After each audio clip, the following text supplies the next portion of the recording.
Kagame was born in 1957 in southern Rwanda. But by the time he was a toddler, his family, like thousands of other Tutsis, was forced to flee the country following ethnic violence and persecution. They settled in a refugee camp in Uganda. Life was hard. He grew up not as a citizen, but as a refugee. He studied under the light of oil lamps, often going to school barefoot, driven by something deep inside, the dream of returning home. In exile, Kagame learned something powerful. Being denied a country doesn't mean you are denied a purpose. The making of a commander. In the 1980s, Kagame joined the Ugandan Bush War, led by Yoweri Museveni. He fought with discipline, intelligence, and quiet intensity. Those who served with him say he was not loud, but when he spoke, everyone listened.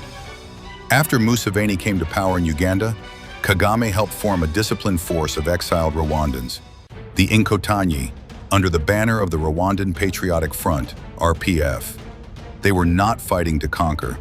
They were fighting to return home with dignity and to create a Rwanda where no one would ever be exiled again for who they are.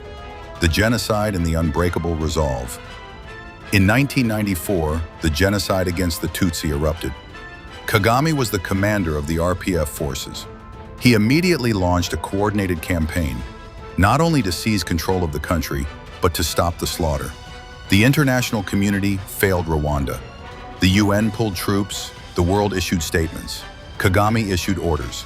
His forces moved fast, broke through enemy lines, and opened escape corridors. They found survivors hiding under corpses. They stopped massacres in churches. They didn't just win battles, they stopped a genocide, saving hundreds of thousands of lives. A leader with vision, not vengeance. When Kagame took power in 1994, Rwanda was ash and blood.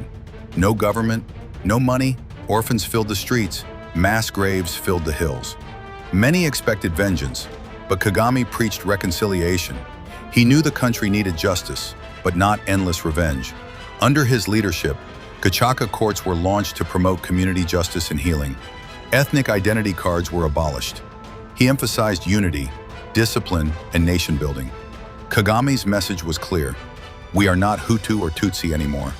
We are Rwandans. The new Rwanda. Under Kagame's leadership as president, Rwanda became one of the safest, cleanest, and most stable countries in Africa. The economy grew at an average of 7 to 8% per year. Women held more than 60% of seats in parliament, the highest in the world. The country embraced technology, innovation, and education. Kigali became a symbol of African modernization. He turned a genocide-scarred nation into a beacon of resilience, criticism, and the weight of power. Kagame is not without critics. Some accuse his government of restricting political opposition, controlling the media, and maintaining power too tightly. But his supporters argue that Rwanda's context is unique. A country that survived collapse cannot afford chaos again. To many Rwandans, Kagame is not just a politician. He is the guardian of their future, the man who rebuilt their dignity from ruin. Legacy of steel and grace. Paul Kagame's life is the story of a refugee who returned not just to reclaim his country, but to transform it.